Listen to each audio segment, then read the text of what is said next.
Hey my dear students, what's up? How are you? A very morning. आज का जो topic है बहुत इम्पोर्टेंट टॉपिक है और ये जो टॉपिक है ये मुझे एक स्टूडेंट ने पूछा था तो उसके बेस पर ये टॉपिक मैं बना रहा हूँ। तो ये जो टॉपिक है इस टॉपिक का नाम है एग्ज़ाम की तैयारी कैसे करें। तो वैसे आपको पता है कि हम जब स्टडी करते हैं तो स्टडी करते समय हम बहुत मेहनत करते हैं, लेकिन कभी कभी ऐसा होता है कि जैसे आपने मेहनत किया और कॉन्फिडेंस भी है कि हम पास हो जाएंगे, बहुत अच्छा रिजल्ट्स करेंगे, लेकिन जैसे ही हमको एक नोटिस मिलता है कि इस तारीख से एग्ज़ाम चालू होने वाला है, चाहे वो यूनिट टेस्ट हो, क्लासरूम टेस्ट हो, या फिर हाफ ईयरली एग्ज़ाम हो, टर्मिनल एग्ज़ाम हो, या बोर्ड एग्ज़ाम हो, कोई सा भी अगर एग्ज़ाम हो, लेकिन जैसे हम एग्ज़ाम वर्ड सुनते हैं EXAM, ये चार जो अल्फ़ाबेट होते हैं ये अपने आप में बहुत हेवी वर्ड होता है। तो वो जो स्टूडेंट है जिसने बहुत मेहनत करके एक चैप्टर को कंप्लीट किया या दो चैप्टर्स कंप्लीट किए, 3 चैप्टर्स हैज़ बीन कंप्लीट, लेकिन जैसे वो चैप्टर्स कंप्लीट होता है, लेकिन जैसे वो एग्ज़ाम का नाम सुनता है तो उसके मन में डर बैठ जाता है। और ये पता नहीं ऐसा क्यों होता है, बट ऐसा होता है क्योंकि जैसे एग्ज़ाम वर्ड आता है ना तो उनको ऐसा फील होता है कि पेपर पता नहीं कैसा होगा और मेरा मार्क्स कम हो जाएगा। तो इस एग्ज़ाम के डर से सेफ होने के लिए मैंने सोचा कि ये एक वीडियो बनाऊं। और वैसे भी मुझे एक स्टूडेंट ने मैसेज किया था, तो वो भी एक बहाना है कि उनके वैसे मैं बनाने वाला था, लेकिन चूँकि उन्होंने मैसेज किया तो मैंने सोचा कि ये बनाना बहुत ज़रूरी है। तो ये वीडियो आपको काफ़ी हेल्प होगा अगर आप एग्ज़ाम आपका सामने है और उसकी तैयारी करना चाहते हैं तो आपको बहुत हेल्प मिलेगा। मैं ये नहीं कह रहा हूँ, I am not telling that कि इस वीडियो से आपको 101% हेल्प मिलेगा, लेकिन हेल्प ज़रूर मिलेगा क्योंकि सबका नॉलेज अपना अपना होता है। यूट्यूब में बहुत सारे अच्छे अच्छे वीडियोस होते हैं, तो हो सकता है वहाँ से भी आपको बहुत सारी इन्फॉर्मेशंस मिले। तो अगर मान लो आप एग्ज़ाम की प्रिपरेशंस करना चाहते हैं या एग्ज़ाम की तैयारी करना चाहते हैं, तो सबसे पहले आपको क्या फॉलो करना है। तो मैंने कुछ समराइजेशंस मैंने निकाला है, तो वो हम स्टेप बाय स्टेप मैं आपको बोर्ड में बताऊंगा। तो इसको अगर आप फॉलो करेंगे तो आपको काफ़ी हद तक हेल्प मिलेगा। तो देखो, सबसे पहले हेडिंग तो यह है कि एग्ज़ाम की तैयारी कैसे करें। तो वो हमें यहाँ पे लिख लेता हूँ, एग्ज़ाम एग्ज़ाम का तैयारी कैसे करें, यानी how to prepare how to prepare for exam. ठीक है, तो ये आज का हेडिंग है कि एग्जाम की तैयारी कैसे करें। देखो, सबसे पहले आपको नंबर 1 फॉलो क्या करना है। नंबर 1 आपको फॉलो करना है कि आप जो गोल है, आपका गोल क्या है, गोल ऑफ एग्जाम। आपका सबसे पहले गोल क्या है, आप जो एग्जाम दे रहे हैं आपके एग्जाम का गोल क्या है, आपका लक्ष्य क्या है, आप एग्जाम से क्या पाना चाहते हैं, ये सबसे पहले। तो देखो, इसमें 3 कैटेगरी आता है। पहला जो कैटेगरी आता है टॉपर्स, ठीक है, ठीक है। सेकंड कैटेगरी आता है आपका, सेकंड कैटेगरी आता है डिविजन्स, ठीक है। और थर्ड कैटेगरी मैंने बनाया है पास। तो देखो, एग्जाम जो स्टूडेंट्स देते हैं ना उसका 3 कैटेगरी होता है। पहला कैटेगरी के जो स्टूडेंट्स होते हैं उनका फोकस रहता है मुझे टॉप बनना है, मुझे टॉपर लिस्ट में जाना है, like state toppers, country topper, चाहे किसी भी कंट्री में अगर आप रह रहे हो। एक स्टूडेंट्स इस टाइप का होता है जिनका लक्ष्य होता है मुझे 90% लाना है, 99% लाना है, 80% लाना है, 100% लाना है।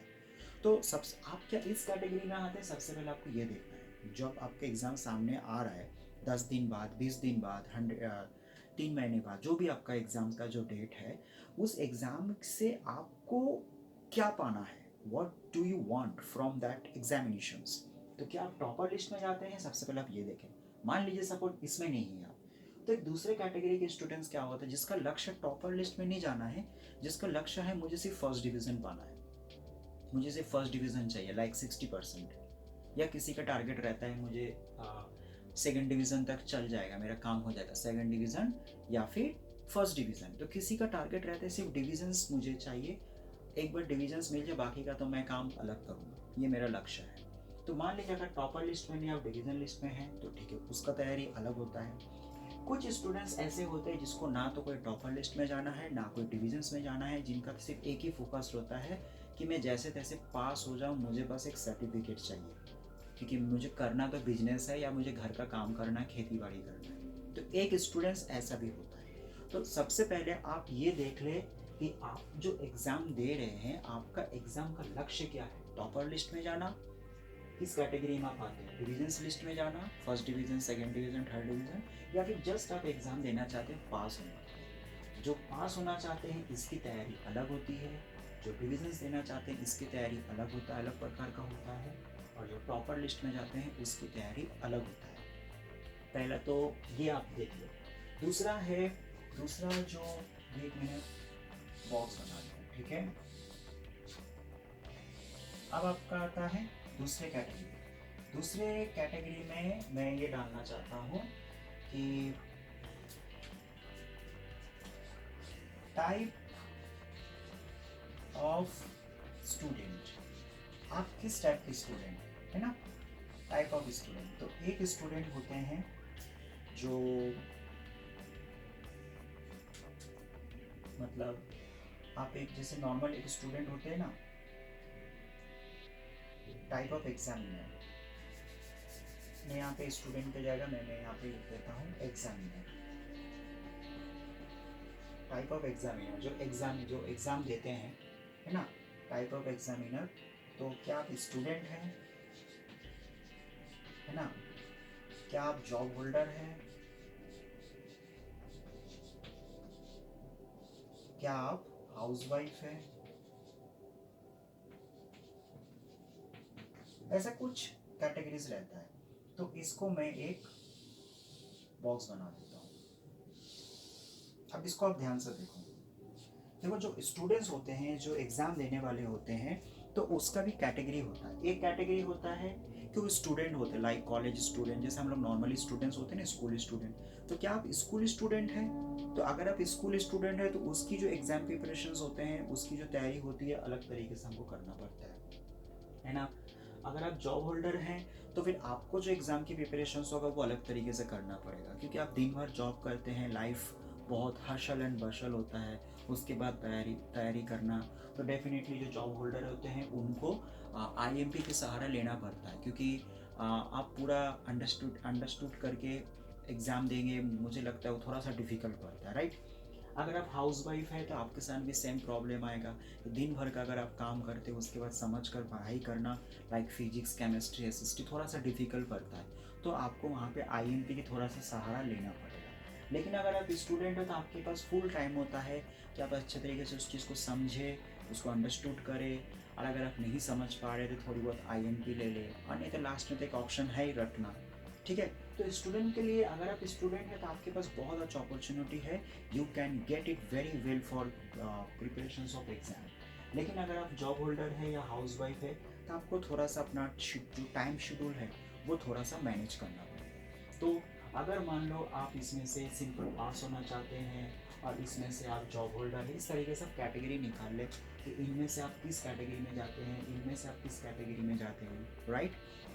तो ये हो गया फर्स्ट, ये हो गया सेकंड। मैं ये सब आपको पहले बता रहा हूँ कि अगर आप एग्ज़ाम की तैयारी करना चाहते हैं तो डायरेक्ट ऐसा नहीं है कि आप किताब निकाले और एग्ज़ाम की प्रिपरेशंस करो, अगर हो जाएगा पास तो हो जाएगा, लेकिन आपका जो लक्ष्य है उस वहाँ तक आप नहीं पहुँच पाओगे, क्योंकि आपको पता ही नहीं है कि why are you giving examinations, why are you applying. तो सबसे पहले हमको एक गोल सेट करना पड़ता है कि मैं क्यों एग्ज़ाम दे रहा हूँ, ठीक है। तो ये हो गया सेकेंड नंबर। थर्ड नंबर पे मैंने एक लिस्ट बनाया है। तो थर्ड नंबर पे क्या लिस्ट है, ये हो गया गोल ऑफ एग्जाम की एग्जाम आप क्यों दे रहे हैं, ये हो गया टाइप ऑफ एग्जामिनर, आप किस टाइप के स्टूडेंट हैं। थर्ड में एक और पार्ट आता है कि, और वो पार्ट है कि आप जो स्टूडेंट हैं आपका स्ट्रेंथ क्या है, यानी STRENGTH, स्ट्रेंथ ऑफ एग्जामिनर। ठीक है, स्ट्रेंथ ऑफ एग्जामिनर में क्या आता है? देखो, एक स्टूडेंट ऐसा होते हैं जिनका कैचिंग पावर बहुत स्ट्रांग होता है, कैचिंग पावर स्ट्रांग होता है ना। एक थोड़ा सा वीक टाइप के स्टूडेंट होते हैं। ठीक है, तो ये मैंने कुछ दो निकाला है। एक स्टूडेंट ऐसे होते हैं जो बहुत स्ट्रांग पावर होते हैं, मतलब एक बार उसको जिसको बोलते हैं क्विक लर्नर, जो थोड़ा क्विक लर्नर होते हैं, एक बार टॉपिक को पढ़ते हैं फटाक से समझ जाते हैं। और एक स्टूडेंट होते हैं जिसका जो थोड़ा सा वीक होता है, थोड़ा सा कमजोर होते हैं सब्जेक्ट वाइज में, जिनका बेस क्लियर नहीं होता है। तो आप जब एग्जाम की प्रिपरेशंस कर रहे हैं तो आप देखिए कि आपका जो लेवल है वो किस टाइप का लेवल है। क्या आप बहुत जल्दी समझ जाते हैं, फटाक से समझ जाते हैं, कैच कर लेते हैं, या फिर आप थोड़ा सा वीक है, आप थोड़ा सब्जेक्ट में वीक है। तो ये दोनों कैटेगरी आप डिवाइड कर लें। इसके बाद अब हम आते हैं सब्जेक्ट में। मान लीजिए इसमें से आपका टारगेट है कि मुझे डिविजन्स में जाना है, और इसमें से आप है एक स्टूडेंट, और इसमें से आप है वीक कैटेगरी में। फॉर एग्जांपल मैंने ये ले लिया, यहाँ से मैंने डिविजन्स ले लिया कि आपका से टारगेट है मुझे डिविजन्स में जाना है, फर्स्ट डिवीज़न या सेकंड डिवीज़न में हो जाएगा। और यहाँ से आप है एक स्टूडेंट, ठीक है, और यहाँ से मान लो मैंने ले लिया आप एक वीक हो। तो अब आपको क्या करना है? ठीक है, अब आपको क्या करना है? सबसे पहले आपको आपका जो सिलेबस, वो सिलेबस आप निकालोगे कि किस क्लासेस में आप पढ़ते हो। फॉर एग्जांपल मैंने यहाँ पे निकाल लिया कि मेरा क्लास क्या है। तो 4th नंबर पर क्लास ऑफ सब्जेक्ट की क्लास कौन सा है?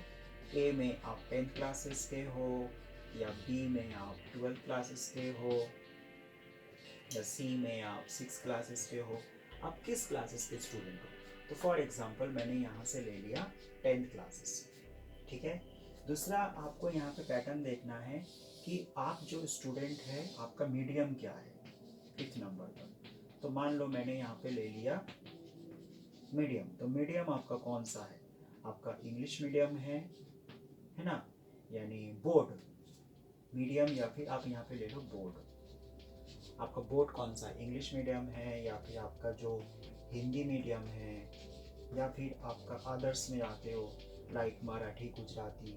साथ में आपको बोर्ड देख लो, आप सीबीएसई बोर्ड में आते हो, है ना, या फिर स्टेट बोर्ड में जाते हो, या फिर आईसीएसई बोर्ड में जाते हो, आईसीएसई, है ना, जो भी आपका बोर्ड है, किस बोर्ड में आते हो। तो मान लो मैंने यहाँ से ले लिया कि आप इंग्लिश मीडियम से हो, और यहाँ से मैंने ले लिया आप सीबीएसई बोर्ड से। ठीक है,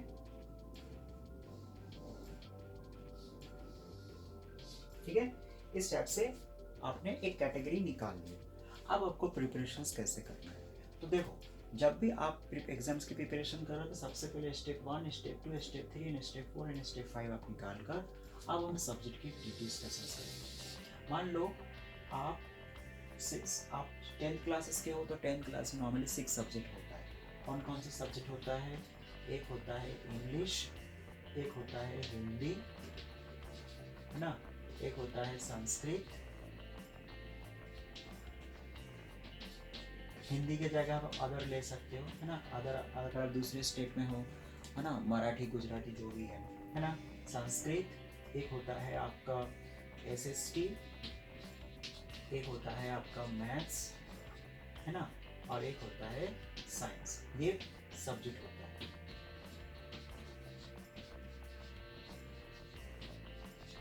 तो अब मान लीजिए मैं इंग्लिश की अगर बात करूँ, या फिर एसएसटी की बात कर लेता हूँ, है ना, या मैथ्स का कोई सा भी एक सब्जेक्ट ले लेता हूँ। तो मान लो मैंने यहाँ से ले लिया एसएसटी सबसे पहले। तो एसएसटी सब्जेक्ट में मान लो टोटल चैप्टर्स है 70 चैप्टर्स। अब सबसे पहले आपको क्या देखना है, इन 27 चैप्टर्स में से कितने चैप्टर्स आपका हो चुका है। फॉर एग्जाम्पल आपने 12 चैप्टर्स क्या कर लिया, कंप्लीट कर लिया, 12 चैप्टर्स कंप्लीट कर लिया। तो रिमेनिंग चैप्टर्स कितना बचा है? तो 7 में से 2 5 एंड 2 में से 1 15 चैप्टर्स आपका रिमेनिंग है, 15 चैप्टर्स आपका रिमेनिंग है। तो अब ये जो 15 चैप्टर्स रिमेनिंग है इसको अभी छोड़ो, सबसे पहले आपको देखना है ये 12 चैप्टर्स में से कितने चैप्टर्स आप एक्सपर्ट हो, मतलब आपको बहुत अच्छे तरीके से वेल रिवीजन है ना। कितने चैप्टर्स में आपका वेल रिवीजन है और कितने चैप्टर्स में आपका स्मॉल लिटिल रिवीजन है,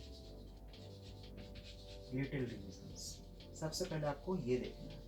आपका तो 12 चैप्टर्स कंप्लीट हो चुका है टीचर्स की तरफ से, जिसका फेयर कॉपी आपने पूरा बना लिया, चेकअप कंप्लीट है। लेकिन 12 चैप्टर्स में से कितने चैप्टर्स में आपने वेल रिवीजन है, तो मान लीजिए 12 चैप्टर्स में से 5 चैप्टर्स आपका वेल रिवीजन है, तो 7 चैप्टर्स आपका वेल रिवीजन नहीं है।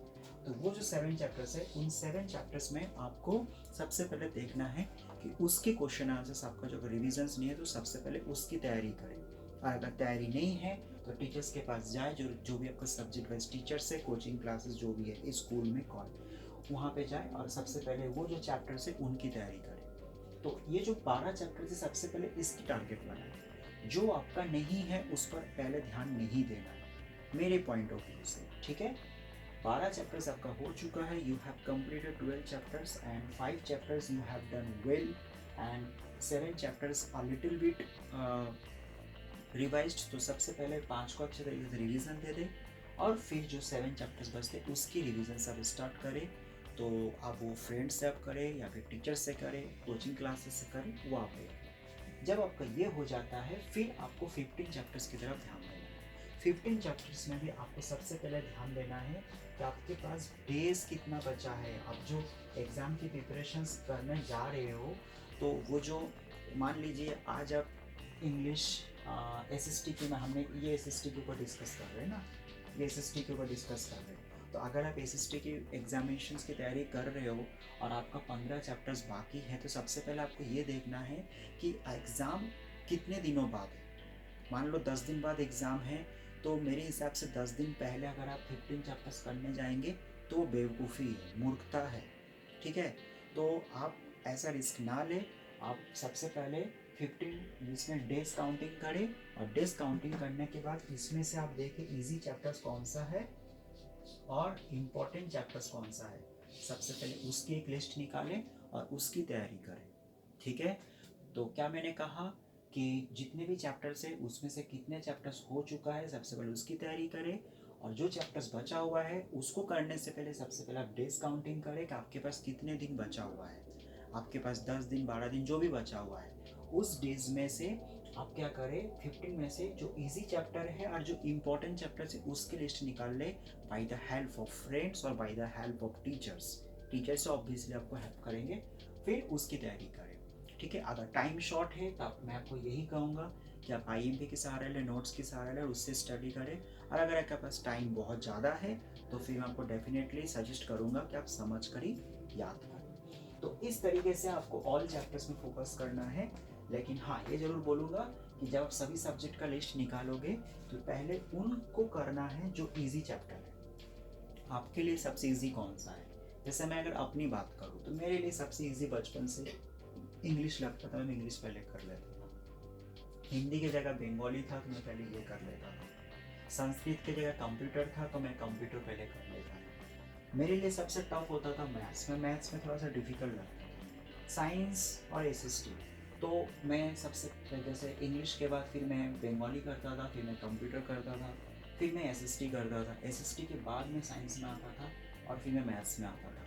तो मेरे लिए ये डिफ़िकल्ट होता है। आप भी ऐसा कर सकते हो, जो आसान आसान सब्जेक्ट है जो आपको लगता है वो पहले फटाफट कंप्लीट कर लो। उसके बाद जो टफ सब्जेक्ट होता है, टफ सब्जेक्ट में मैंने जो टेक्निक बताया इस हिसाब से आप प्रिपरेशंस करेंगे तो आपका जो रिजल्ट है वो बहुत अच्छा होगा एंड गुड होगा। लेकिन हाँ, हर एक चैप्टर्स को जब आप तैयारी करने जा रहे हो तो ऑब्वियसली ऐसा होता है कि जब एग्ज़ाम्स आते हैं तो कुछ ना कुछ चैप्टर्स बाकी होता है। तो आप चाहे इंग्लिश करें या फिर you are getting preparations for Hindi और बंगाली और मराठी, गुजराती या फिर संस्कृत या SST में जो भी चैप्टर्स आप करने जा रहे हैं, जो भी सब्जेक्ट का, तो सबसे पहले कितना हुआ है वो निकालें, कितना बचा हुआ है वो निकालें। अगर नहीं बचा हुआ है तो फिर बहुत अच्छी बात है। मान लीजिए जैसे एनुअल एग्ज़ाम अभी सामने आने वाला है, तब एनुअल एग्ज़ाम में नॉर्मली क्या होता है, all the chapters have been completed हो जाता है। तब ऑल द चैप्टर्स कंप्लीट हो गया है तो ये वाला टेक्निक फॉलो करें कि कितना आपका वेल नोन डिवीजन है और कितना आपका लिटिल डिवीजन है। जो वेल नोन डिवीजन है पहले वो करें और लिटिल डिवीजन जो है वो फिर बाद में करें, ठीक है। अब इसको और इफेक्टिव बनाने के लिए इन जो भी मैंने आपको यहाँ पर ये सारी चीज़ जो मैंने बताया, इसको बेस्ट बनाने के लिए सबसे आसान मैं आपको टेक्निक बता दूं कि सबसे पहले आप इसको पढ़ें और पढ़ने के बाद इसको आप लिखें, ठीक है। जैसे आज आपने पूरा याद कर लिया और कल आपने क्या किया, इसको लिखना चालू किया, जस्ट लाइक अ ट्रायल। आप ऐसे सोचे कि you are giving examinations in the exam hall. क्या होता है कि अगर आप एक टॉपिक को 5 बार पढ़ेंगे उससे बेटर रिजल्ट होता है एक टॉपिक को आप 2 बार लिखेंगे। लिखने से क्या होता है, हमारा आइज और हमारा जो ब्रेन होता है एक साथ काम करता है, ठीक है। लेकिन हाँ, देख देख कर नहीं लिखना है, पहले सभी क्वेश्चन आप उतार ले और फिर उस क्वेश्चन को आंसर बिना देखे आप लिखें टाइम के साथ। तो उससे क्या होगा, you will understand that in आपका प्रिपरेशंस जो है वो कैसा है। तो इस चीज़ को फॉलो करें, अगर आप फॉलो करेंगे तो आपको रिजल्ट अच्छा मिलेगा, आपको ज़्यादा परेशानी नहीं होगी। तो एग्ज़ाम की जो प्रिपरेशंस है ये मैंने कुछ टिप्स बताया, आई होप आपको समझ में आया होगा। एंड अगर कोई फिर भी डाउट है तो आप मुझे मैसेज करें, मैं आपको डेफिनेटली रिप्लाई करूँगा। नेक्स्ट टाइम फिर एक न्यू टॉपिक वीडियो लेकर आऊँगा इसी एग्ज़ाम से रिलेटेड। एंड तब तक के लिए सिया माय डियर स्टूडेंट्स।